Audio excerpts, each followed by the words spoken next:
And you say I'm not funny, human? The girl said, showing off her alien sense of humor. The scorching twin stars of Proxima Centauri beat down on the bustling marketplace of Port Nexus, where merchants from a dozen different species hawk their wares with enthusiastic calls. Lieutenant Commander Jack Harmon wiped sweat from his brow, adjusting the weight of the heavy sack slung over his shoulder. His muscular frame tensed as he navigated through the crowd, gray-green eyes scanning for potential threats, a habit from years of military service. "You know," came the lilting voice beside him, "on my world, we have a saying, the heavier the burden, the lighter the heart."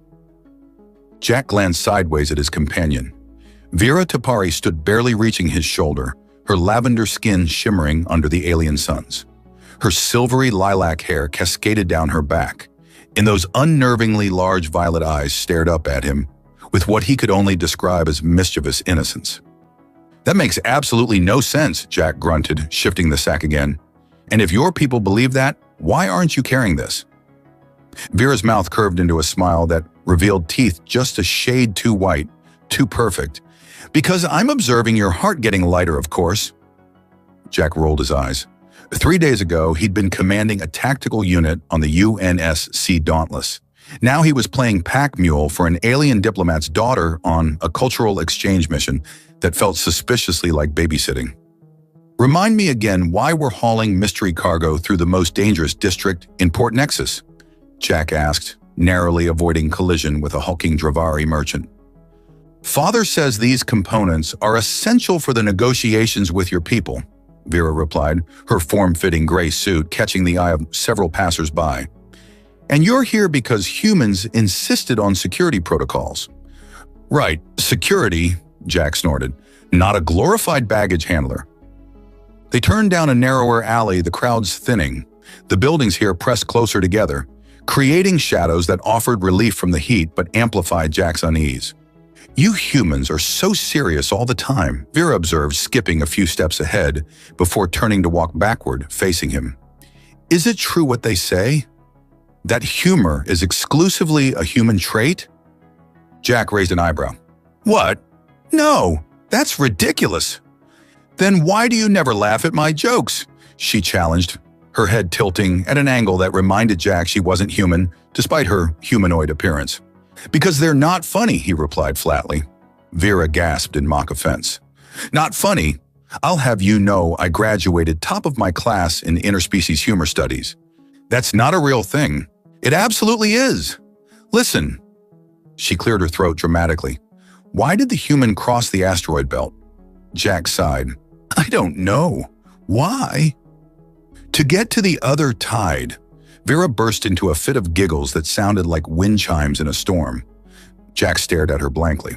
"That doesn't make any sense. It's a play on words. Tide, side, because of your moon's gravitational pull?" Her expression fell at his continued lack of reaction. "Oh, come on, that was hilarious." "No, it wasn't. Look, humor requires context, timing, and shared cultural references. You can't just—" "Halt!" a deep voice interrupted their banter. 3 figures blocked the alley ahead. 2 burly Krell enforcers flanking a lean, sharp-featured human in an expensive suit.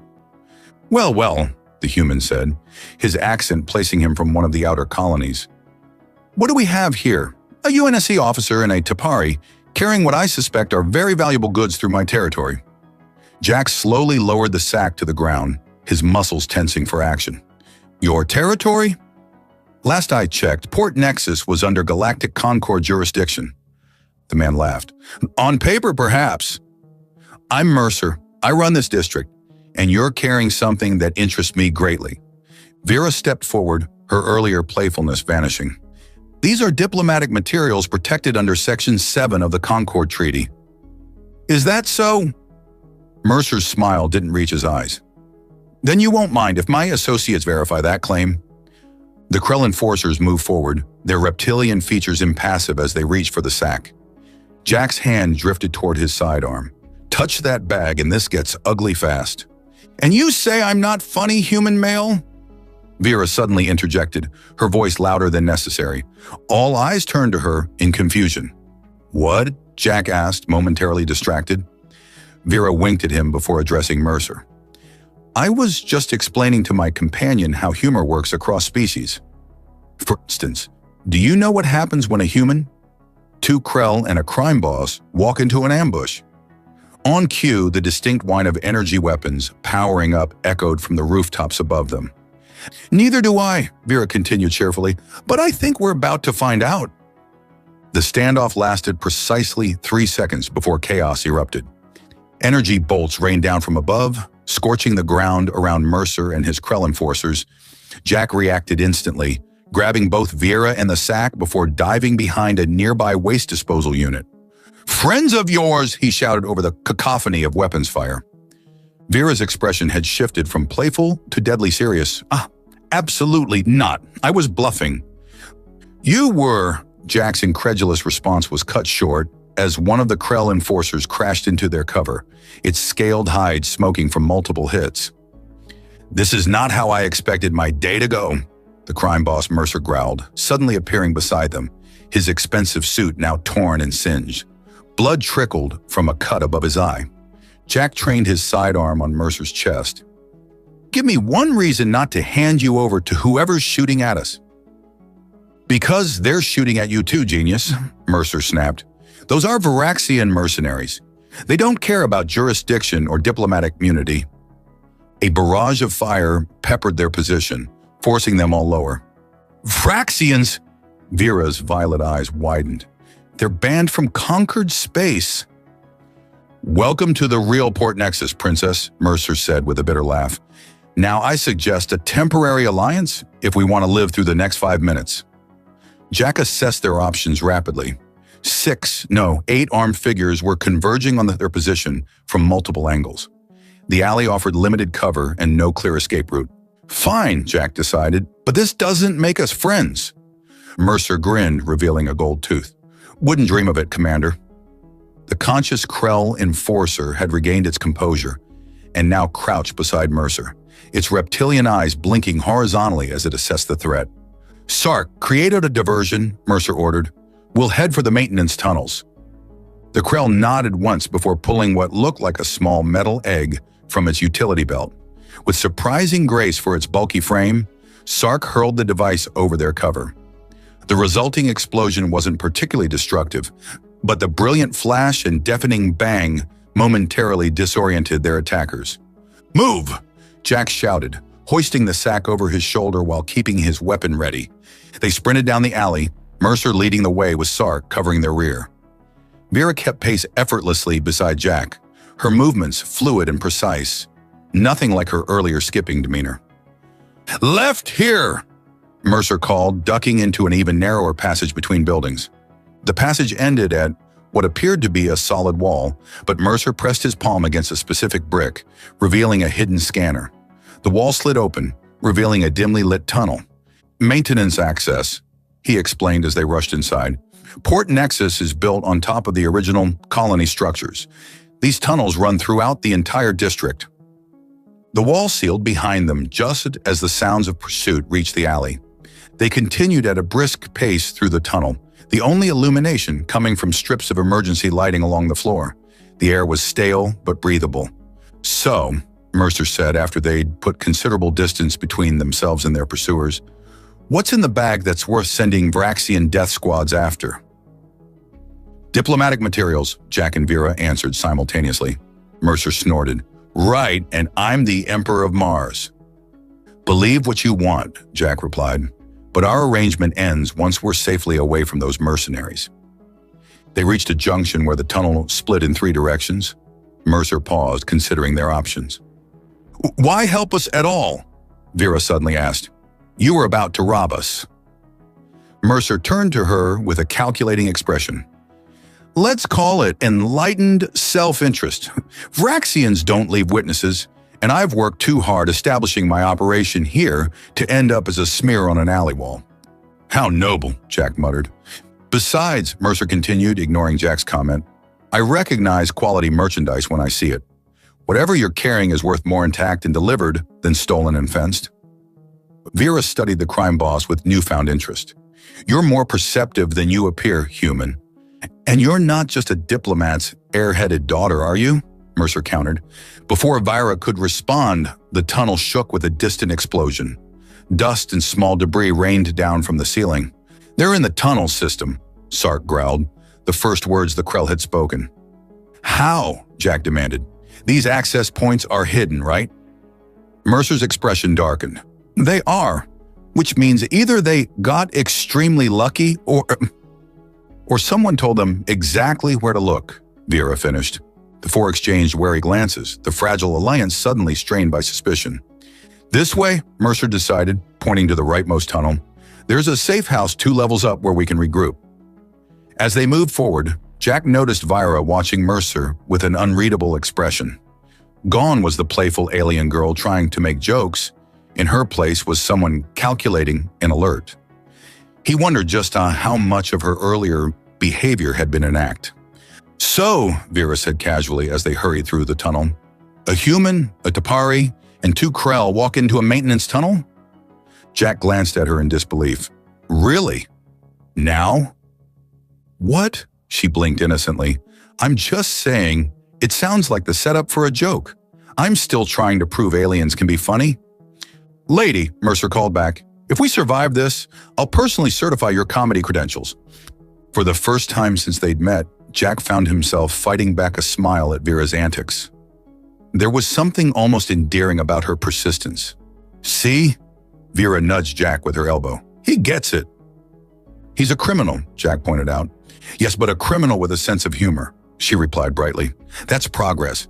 The tunnel began to slope upward, and the lighting improved.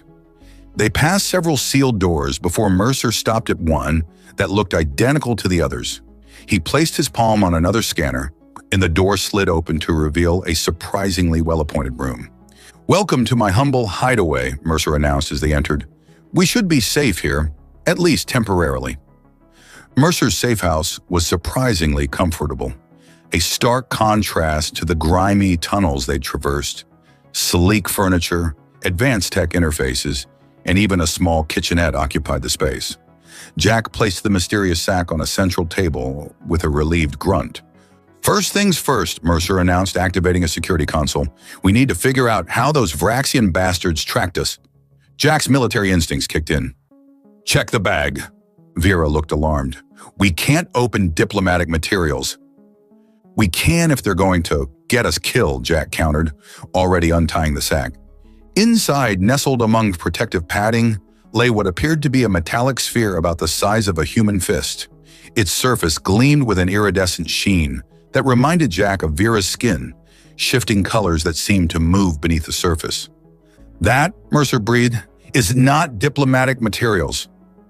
Sark, the Krell enforcer, leaned forward, his reptilian eyes widening. "That is human artifact. Very old. Very valuable." Jack turned to Vera, whose violet eyes wouldn't meet his. "Care to explain?" Before she could answer, a small red light on the sphere began pulsing. "Tracking beacon," Jack and Mercer said simultaneously. The crime boss rushed to his security console. "They've locked onto the environmental controls for this sector. They're threatening to depressurize 3 residential blocks unless we surrender the artifact." "How many people?" Jack demanded. "About 8,000, Mercer replied grimly. "Mostly civilians, families." Jack's jaw clenched. "How long do we have?" 20 minutes. The room fell silent as the implication sank in. Jack's gray-green eyes found Vera's violet ones, and this time, she didn't look away. "I didn't know," she said softly. "Father told me it was technology that would help our peoples. I didn't know it was stolen." "Not stolen," Sark interjected. "Recovered. Human artifact from before the Great Expansion. Lost for centuries." Jack ran a hand through his tousled blonde hair. "So your people found it, and now the Vraxians want it. What does it do?" Vera stepped closer to him, her lavender skin almost luminous under the safe house lighting. "It's called the Nexus Core. According to our scientists, it's a data repository containing lost human knowledge from Earth's pre-space era. Which makes it priceless," Mercer added, "to the right buyers." Jack felt a headache forming. "Great, so we're caught between Vraxian mercenaries willing to kill thousands of innocents and whatever your father has planned for this thing. We need to stop them from depressurizing those sectors," Vera said, her voice firm. Whatever happens with the core comes second. Jack studied her with newfound respect. Despite her earlier deception, her priorities seemed to align with his. I know a way into the Environmental Controls Center, Mercer offered, but it's risky. We'd need a distraction. The core, Jack realized, we offer to hand it over, then hit them when they're focused on the exchange.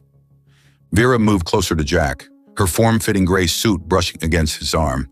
I'm coming with you. Too dangerous, Jack replied automatically. Her eyes flashed. I'm trained in Tapari combat techniques. I'm not just a diplomat's daughter playing at adventure. Could have fooled me with those terrible jokes, Jack muttered. A smile tugged at her lips. Maybe making you think my humor was terrible was part of my cover. Was it? No, she admitted. I really am that bad at human jokes. Despite everything, Jack found himself chuckling. The sound seemed to surprise them both. See? Vera's face lit up. I made you laugh. That wasn't a laugh, Jack protested weakly. Hate to interrupt whatever this is, Mercer cut in, but we've got about 18 minutes before people start dying. Jack nodded, switching back to soldier mode. Stark and Mercer, you'll create a diversion at the south entrance. Vera and I will infiltrate from the maintenance shaft and secure the environmental controls. As they gathered equipment from Mercer's surprisingly well-stocked arsenal, Jack found Vera at his side, helping him adjust a tactical vest. I'm sorry I wasn't honest with you, she said quietly. My father, he's not a bad person, but he believes our species should control certain technologies. Jack's fingers brushed against hers as they reached for the same weapon. The contact sent an unexpected jolt through him. And what do you believe? He asked, suddenly aware of how close they were standing. Her violet eyes held his. I believe some things are meant to be shared, not hoarded. The air between them seemed to charge with something beyond the tension of their dangerous situation. Jack became acutely conscious of her exotic scent, something like cinnamon and ozone, and the way her silvery lilac hair caught the light. We should, Jack began, his voice rougher than intended. Focus on the mission, Vera finished, though she made no move to step away. But afterward, the unspoken promise hung between them, electric and undeniable. Mercer cleared his throat loudly from across the room. If you two are done with whatever primal mating ritual you're engaged in, we've got a plan to finalize. Vera's cheeks darkened to a deeper shade of purple, a blush Jack realized with fascination. Right, Jack said, reluctantly putting professional distance between them. Let's go over the entry points one more time.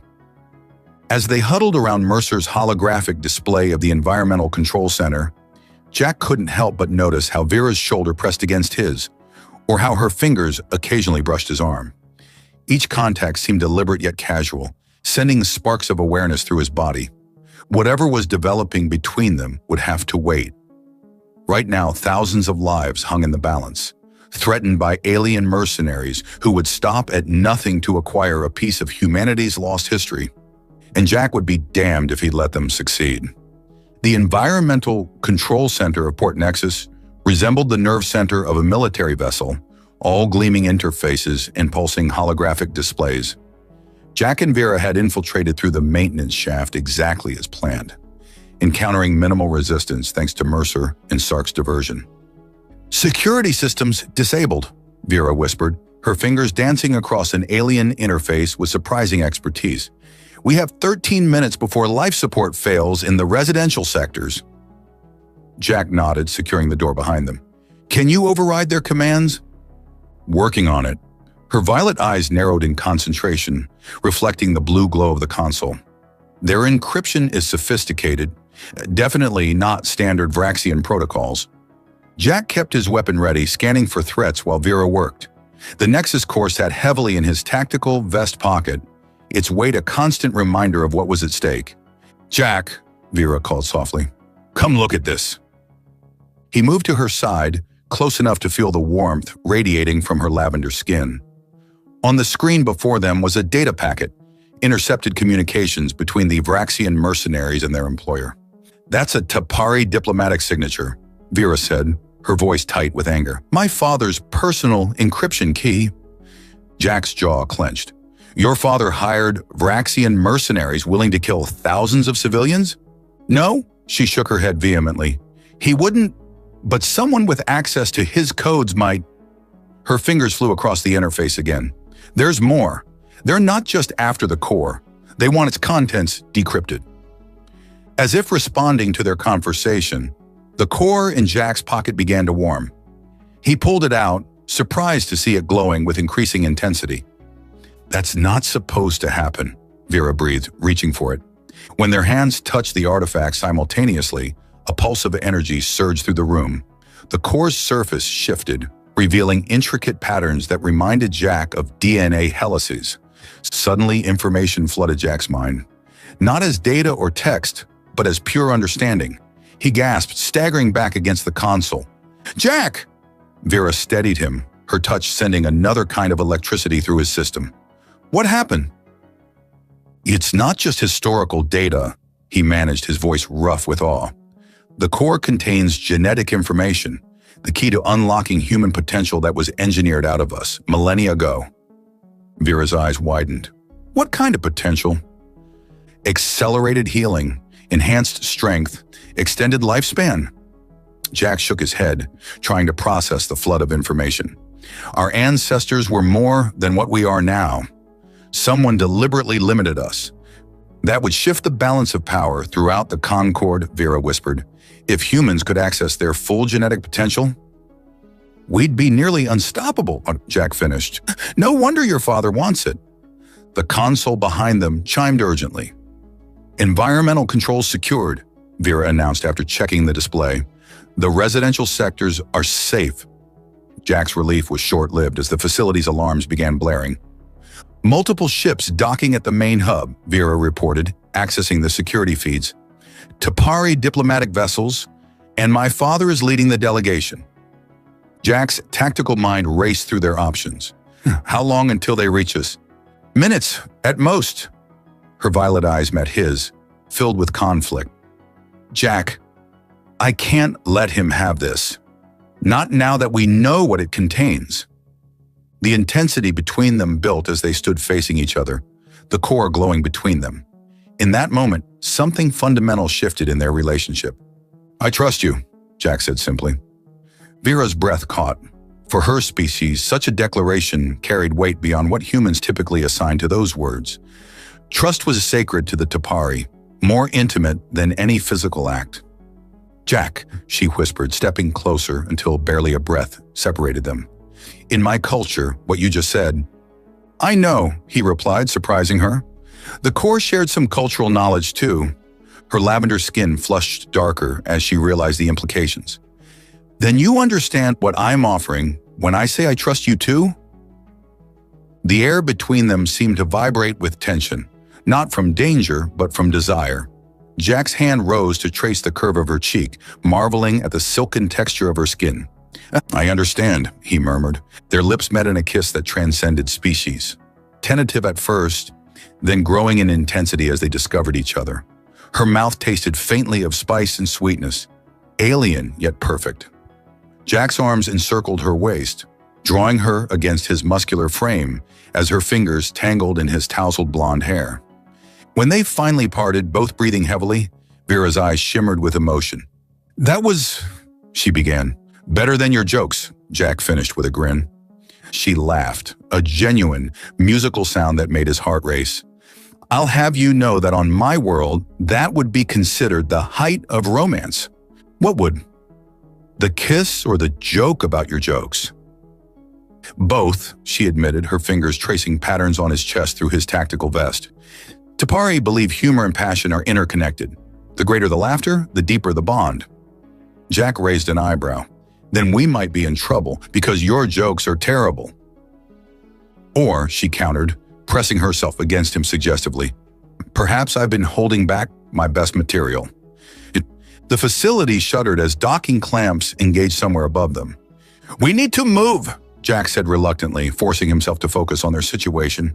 "Your father can't get the core." Vera nodded, her expression turning serious. "There's an auxiliary docking bay 3 levels down, and we could take one of the maintenance shuttles." "What about Mercer and Sark?" "I've sent them the coordinates. They'll meet us there or make their own escape." As they gathered their equipment, Jack felt the core pulse again in his pocket. More information filtered into his consciousness. Schematics for the station, security protocols, and something else. A location. Vera, he said slowly, I think the core wants us to take it somewhere specific. She paused, looking at him curiously. It's communicating with you. Not exactly, more like downloading information directly into my mind. He tapped his temple. There's a facility on Europa, old Earth colony. Something important is there.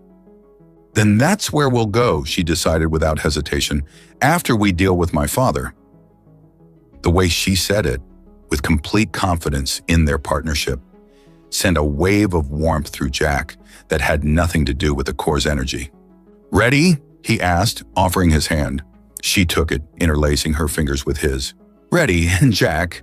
When this is over, I'm going to tell you a joke so funny, you'll have no choice but to admit aliens understand humor.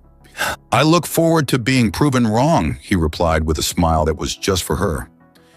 The maintenance shuttle was little more than a glorified cargo hauler, utilitarian, cramped, and lacking any amenities.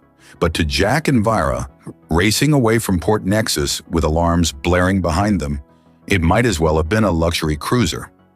There are scrambling pursuit vessels, Vera reported, monitoring the communications array. Her fingers moved with practiced efficiency across the alien controls. 3 Tapari diplomatic cruisers, and something else, unidentified signature. Jack guided the shuttle through the station's outer defense grid, pushing the engines beyond recommended parameters. Vraxians? No, different configuration entirely. She frowned at the readout. Whatever it is, it's fast. The shuttle shuddered as they cleared the final security checkpoint and entered open space. Jack plotted a course for the Jupiter system, specifically Europa, where the core was guiding them. We've got about 6 hours before we reach Europa, he said, engaging the autopilot, assuming we can shake our pursuit. Vera left her station to join him at the helm, her lavender hand resting lightly on his shoulder. The casual touch sent warmth cascading through him. Jack, she said softly, we need to talk about my father. He turned to face her, noting the conflict in her violet eyes. I'm listening. He's not evil, she began, sinking into the co-pilot seat. He genuinely believes he's protecting the galaxy, protecting humanity even. Jack raised an eyebrow. By stealing our genetic heritage? By preventing what he sees as an inevitable catastrophe. She leaned forward, her silvery lilac hair falling around her face. The Tapari have extensive historical archives. We've seen civilizations destroy themselves after rapid technological or biological advancement. So he thinks humans can't handle our own evolution? Vera's expression turned pained. The Tapari Council believes that humanity's natural aggression, combined with your species' full genetic potential, would be volatile.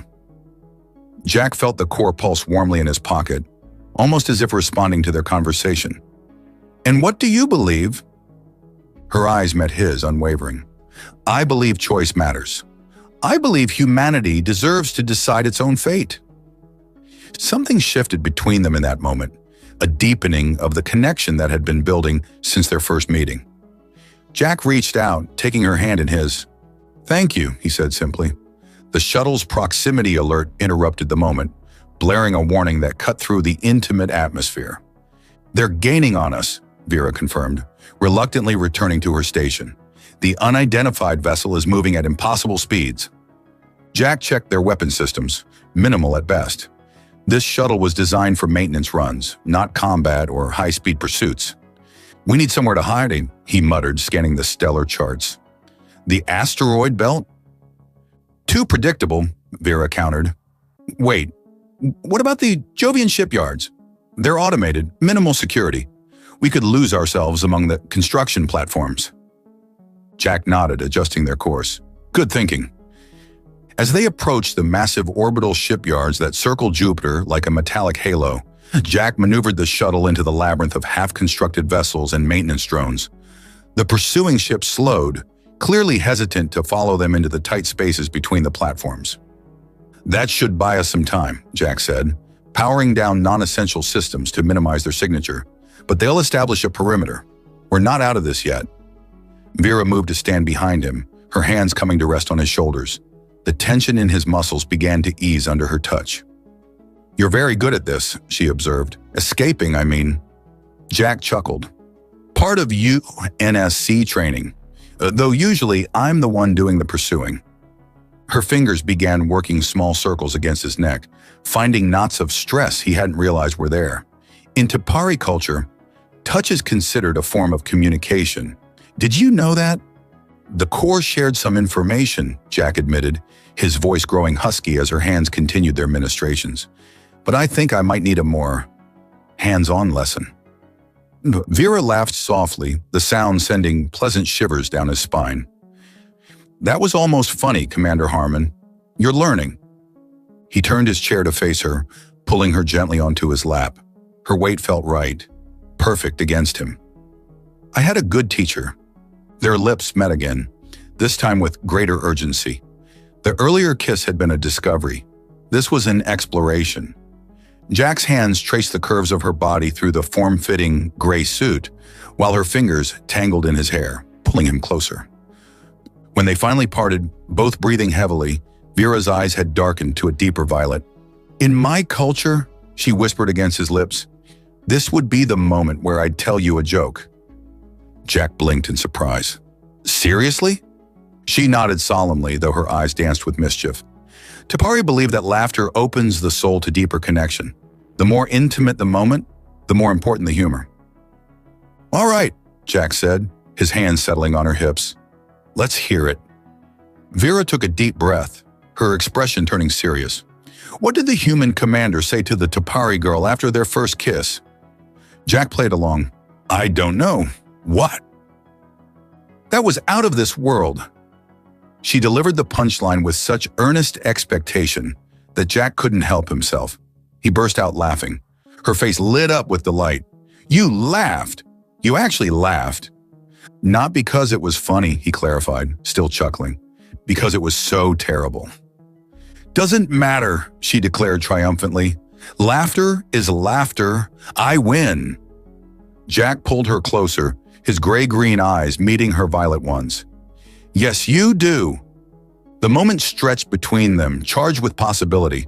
The confined space of the shuttle cockpit seemed to shrink further, the universe narrowing to just the two of them. The proximity alarm shattered the moment once again. They've found us, Vera said, reluctantly extracting herself from Jack's embrace to check the sensors. Multiple vessels converging on our position. Jack returned to the controls, powering up the engines. Time for Plan B. We had a Plan B? We do now.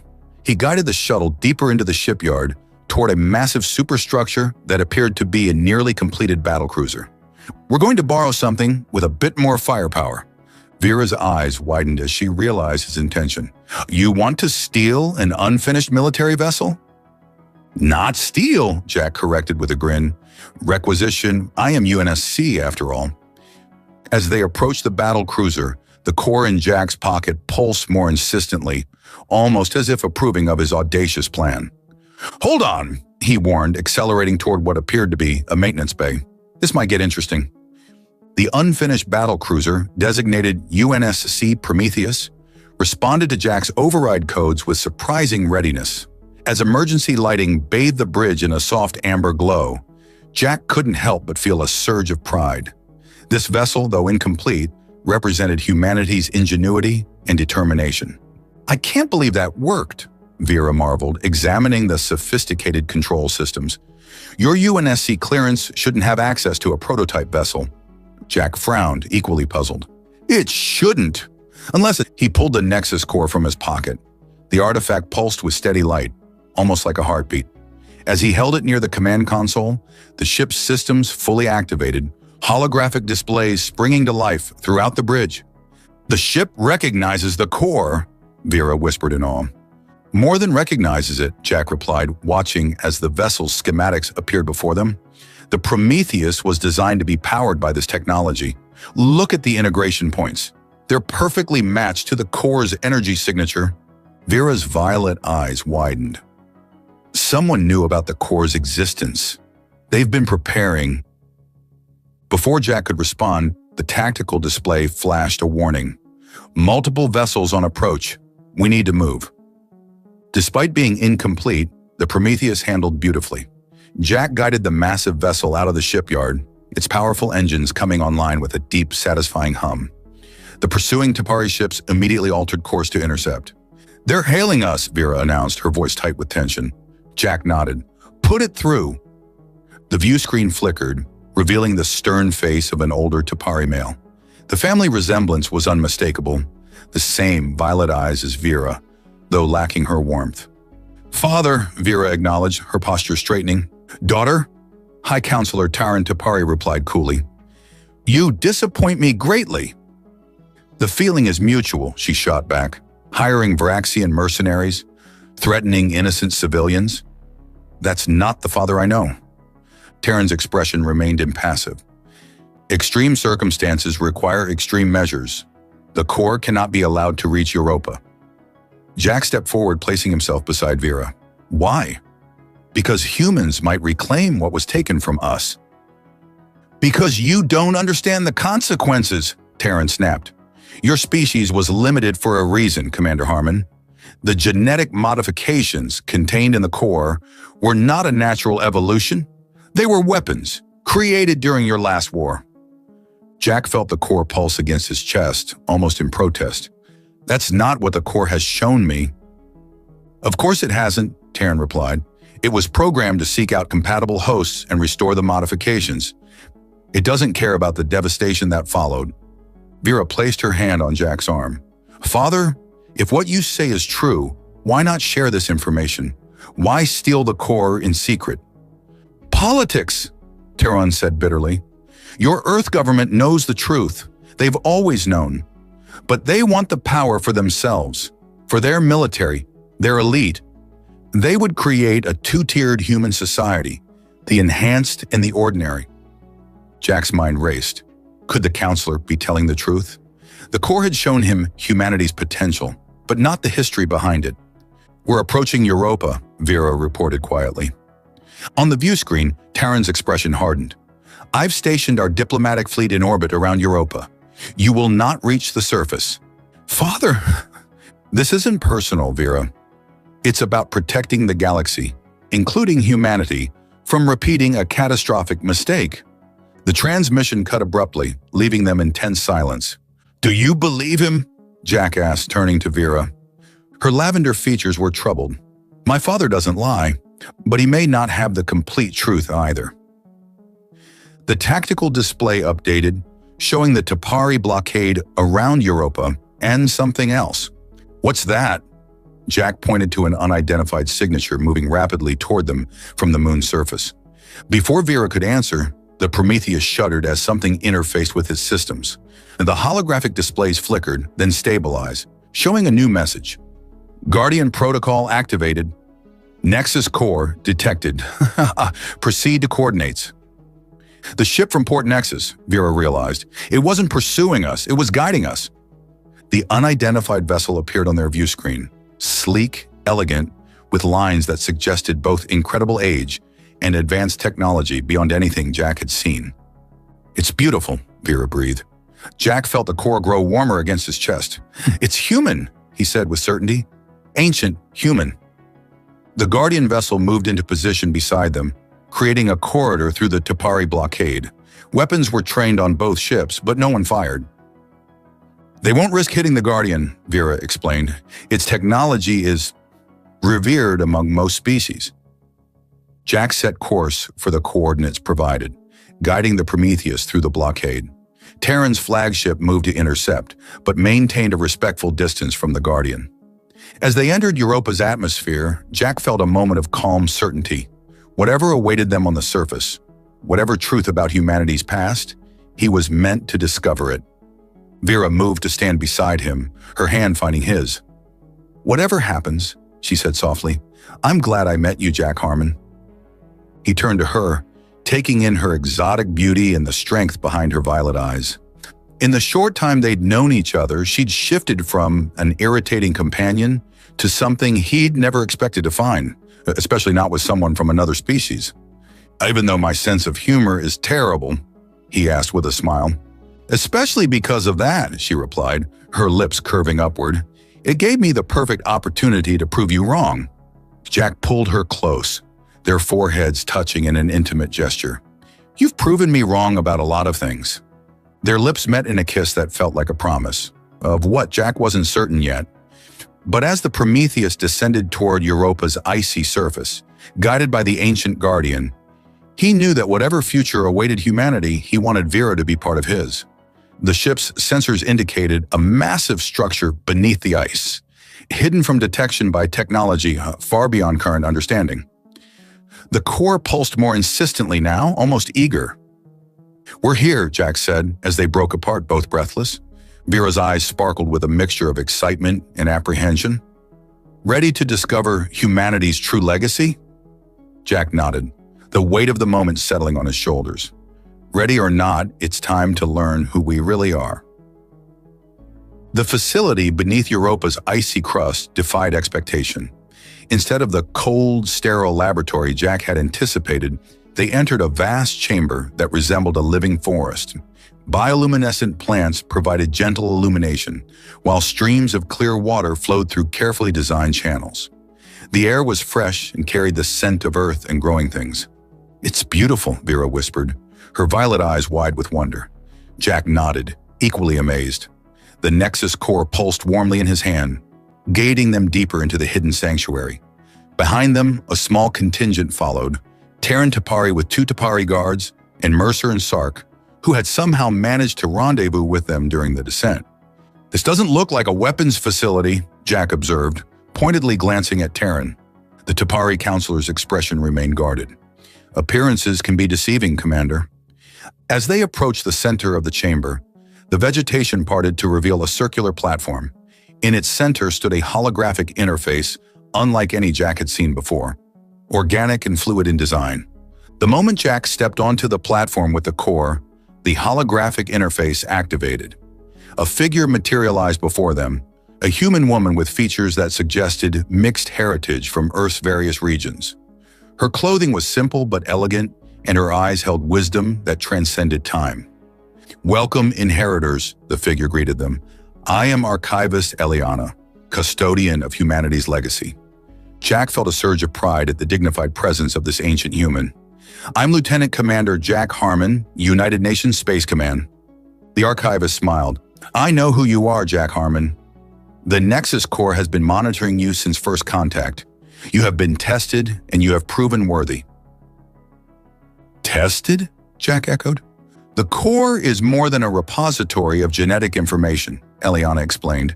It is a judge of character. For millennia, it has waited for humans who would use our legacy wisely. Terran stepped forward. Archivist, you must understand the danger. Humanity's enhanced genetics nearly destroyed your civilization once before. That is partially correct, Counselor T'Pari, Eliana acknowledged, but incomplete. The chamber transformed around them, projecting images of Earth's ancient past, a civilization far more advanced than historical records suggested, with gleaming cities and technology that rivaled or surpassed the current galactic standard. Humanity achieved greatness through genetic enhancement, Eliana continued. We cured disease, extended lifespan, increased intelligence and strength. But these gifts came with a price. Some used their abilities to dominate others, leading to the last war. The images shifted to scenes of devastation that made Jack's stomach clench. Cities in ruins, the planet's environment ravaged. In the aftermath, our ancestors made a choice, Eliana said. Rather than abandon the enhancements entirely, they created the Nexus Protocol, a system to ensure only those worthy of the power would receive it. They voluntarily limited their own genetics, creating a baseline human template that would evolve naturally over thousands of years. Until they were ready to reclaim their heritage, Vera realized. Precisely, Eliana confirmed. The Corps was programmed to seek out humans who demonstrated not just intelligence or strength, but wisdom, compassion, and moral courage. Jack felt the weight of responsibility settling on his shoulders. And you believe I've passed this test? Your actions speak for themselves, Eliana replied. When faced with power, you sought understanding. When threatened, you protected innocence. When confronted with prejudice about your species, You responded with openness rather than anger. The archivist turned to Vera with a warm smile. And you, daughter of Tapari, have demonstrated that cooperation between species is not just possible, but essential. Your willingness to defy your own father for what you believed was right shows remarkable courage. Terran stepped forward, his expression troubled. Archivist, I acted out of concern for the galaxy's safety.